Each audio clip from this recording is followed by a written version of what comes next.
Now that we've got an idea of how these movie clip timelines are going to work, let's see if we can create a little bit better animation for our portfolio. To start with, I'm going to rename this layer because we're going to be having a lot more pictures loaded in pretty soon. And as I said, I like to keep things organized. So I'm just going to double click on the layer name and we'll change it to just Gargoyle, the name of the picture. I'll hit enter and we've got that set up. Next, let's work on a little bit better animation. Now we can still use the presets. They're very good animations and they're a great start, especially if that's all we want is a simple fly-in. Now I've already got a motion tween here, but I can just write right over it. All I have to do is make sure I have the motion tween selected, go over to my motion presets panel. I'm going to open up our default presets, and I'm just going to choose a fly in left. We've got a little alpha on the beginning of it, and also a little easing as it comes in. So we'll just click apply. I'll click yes to replace the current selection. And we've got a new animation replacing our first one. Let me just click out here on the stage so I can close that motion presets panel. And we'll move the playhead around so we can see what that animation looks like. You can see that our gargoyle picture starts out with an alpha of 0, so it's completely transparent. And as it fades in, it's also flying in. We can also see by the placement of the dots that we've got some easing here, so it just kind of glides into position. Now the only thing wrong so far that we'll have to fix are the positions themselves. I actually want the gargoyle to fly into the center of the screen.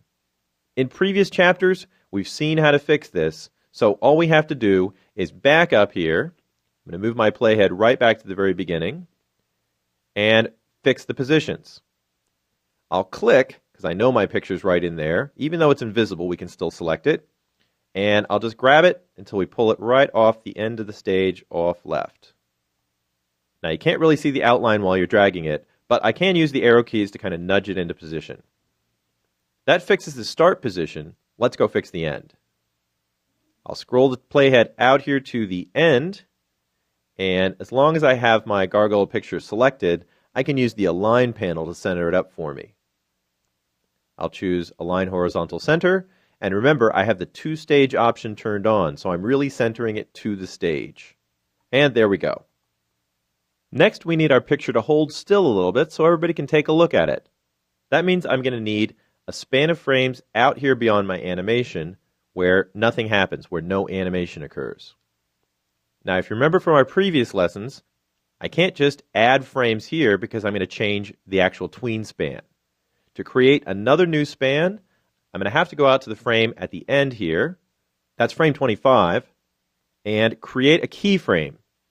Now, I'm not going to use F6 either because that'll put a keyframe into my motion tween. So I'm going to use F7 to create a blank keyframe. We need to have our picture pasted into the same place in that keyframe. Now, the easiest way to do that is to back up your playhead one frame so that you're seeing the last frame of your motion tween. When you have that selected, you actually have the last position selected. So if I just simply copy at this point, that'd be Command-C or Control-C, I'll be copying the picture and its position. Now I can go to that blank keyframe, and I want to paste it in. But don't forget, I want to paste it right back where we got it from.